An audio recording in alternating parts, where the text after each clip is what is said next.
नमस्ते बच्चों।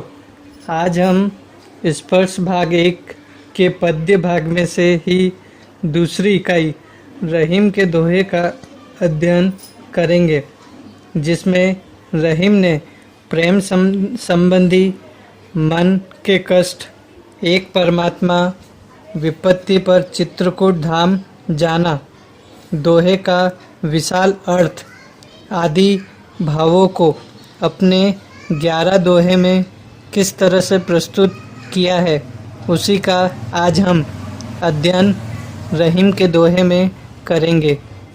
तो पहला दोहा इस प्रकार है। रहीमन धागा प्रेम का, मत तोड़ो चटकाए, टूटे से फिर ना मिले, मिले गांठ पड़ी जाए। समझने योग्य शब्द चटकाए अर्थात चटका कर, पड़ी जाए पड़ जाती है। प्रस्तुत दोहे में रहीम कहते हैं कि हमें प्रेम धागे को कभी भी जानबूझकर या किसी भी तरह नहीं तोड़ना चाहिए, क्योंकि प्रेम का धागा जो है वह अखंड और कोमल रहता है। यदि वह एक बार धागा टूट जाए तो वह फिर जुड़ नहीं पाता। अगर वह जुड़ता भी है तो उसमें गांठ पड़ जाती है। अर्थात यदि हम प्रेम एक बार तोड़ दें तो मन में हमारे अलग अलग तरह की ग्रंथि रह जाती है, अर्थात अलग अलग तरह की गांठ पड़ जाती है, अलग अलग संदेह होने लगता है। इसलिए रहीम ने कहा है कि हमें प्रेम संबंधी धागा को नहीं तोड़ना चाहिए। अगर तोड़ देते हैं तो उसमें पहले की भांति मजबूत या अखंडता नहीं आती। दूसरे दोहे में रहीमन निज मन की विथा, मन ही राखो गोय, सुनी अटी ले लोग सब बाटी न लेह कोय। निज अर्थात अपना, विथा दुख या पीड़ा, खोए छिपाकर, अटी लिए प्रसन्न होना, लेह लेंगे, कोई भी नहीं। इस दोहे में रहीम ने लोगों को उपदेश देते हुए कहा है कि हे लोग, तुम अपने मन की वेदना, अपने मन की पीड़ा को अपने मन में ही छिपाकर रखो, उसे किसी के भी सामने प्रकट मत करो। यह संसार बहुत निर्दयी है। लोग तुम्हारे कष्ट को सुनकर प्रसन्न ही होंगे। कोई भी मनुष्य तुम्हारे दुख को कम करने वाला या तुम्हारे दुख को कम करने का प्रयत्न नहीं करेगा। इसलिए तुम्हारे मन की जो पीड़ा है वह तुम्हारे मन में ही छिपाकर रखो। तीसरा दोहा। एके सादे सब सदे, सब सादे सब जाए, रहीमन मूल ही सिंचवो, फूले फले अघाए। सादे अर्थात साधने पर, अर्थात पा लेने पर, सदे सद जाते हैं, जाए चले जाते हैं या फिर नष्ट हो जाते हैं। मूल ही मूल को या फिर जड़ को या वास्तविक को, सिंचवो यानी सींचने से, फूले फूलों से, फले फलों से, अगाए तृप्त होते हैं।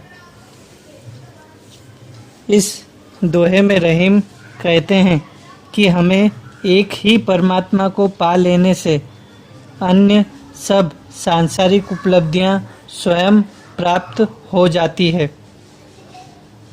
परंतु यदि परमात्मा की भक्ति न की और अन्य सांसारिक वस्तुओं को पा लिया तो वे सब उपलब्धियां परमात्मा के अभाव में कुछ काम नहीं आती, अर्थात नष्ट हो जाती है। इसलिए रहीम जी कहते हैं कि हे मनुष्य, तुम जड़ को सींचो, अर्थात वास्तविकता को पहचानो और उस जड़ को सींचो, उसी से तुम फल फूल पाकर तृप्त हो जाओगे। अर्थात कि जो व्यक्ति इस सृष्टि के मूल परमात्मा को ध्याता है, अर्थात परमात्मा का ध्यान करता है, वह सब प्रकार के सांसारिक फल फूलों को पाकर तृप्त हो जाता है। चौथा दोहा, चित्रकूट में रमी रहे रहीमन अवध नरेश, जा पर विपता पड़त है सो आवत यह देश। रमी रहे, रम गए या लीन हो गए अवध नरेश, अयोध्या के राजा राम, जा पर या जिस पर, जा पर का अर्थ है जिस पर, विपता संकट मुसीबत, सो वह, आवत आता है, देश प्रदेश या फिर क्षेत्र। इस दोहे में चित्रकूट धाम की बात करते हुए रहीम ने कहा है, यह चित्रकूट अत्यंत मनोरम तथा धार्मिक प्रदेश है। जिस पर भी मुसीबत विपत्ति आती है, वही शांति पाने के लिए इस प्रदेश में खिंचा चला आता है। देखिए, उदाहरण देकर कहते हैं कि अयोध्या का राजा राम पर भी जब विपत्ति आई, वन में उनको 14 वर्ष का वनवास हुआ, तब वह उन्हें राजपाट छोड़कर इसी वनों में जाना पड़ा, जहाँ पर चित्रकूट में, अर्थात उन्हें राजपाट को छोड़कर वनों में जाना पड़ा और वे चित्रकूट में चले आए। अब वे पूरी तरह से इस प्रदेश में रम अर्थात लीन हो गए हैं। उनका मन यहाँ लग चुका है।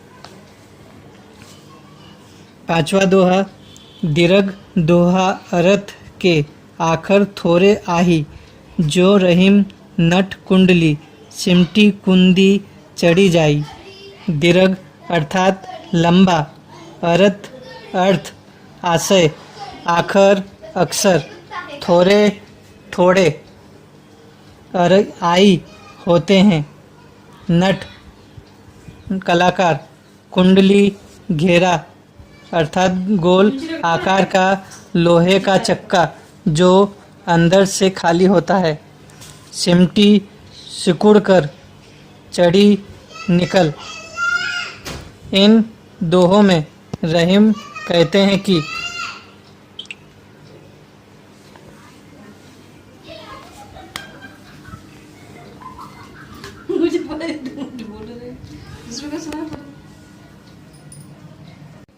इस दोहे में रहीम ने दोहा छंद ऐसा है जिसमें अक्षर तो थोड़े होते हैं किंतु उनमें बहुत अधिक गहरा अर्थात दीर्घ अर्थ छिपा रहता है।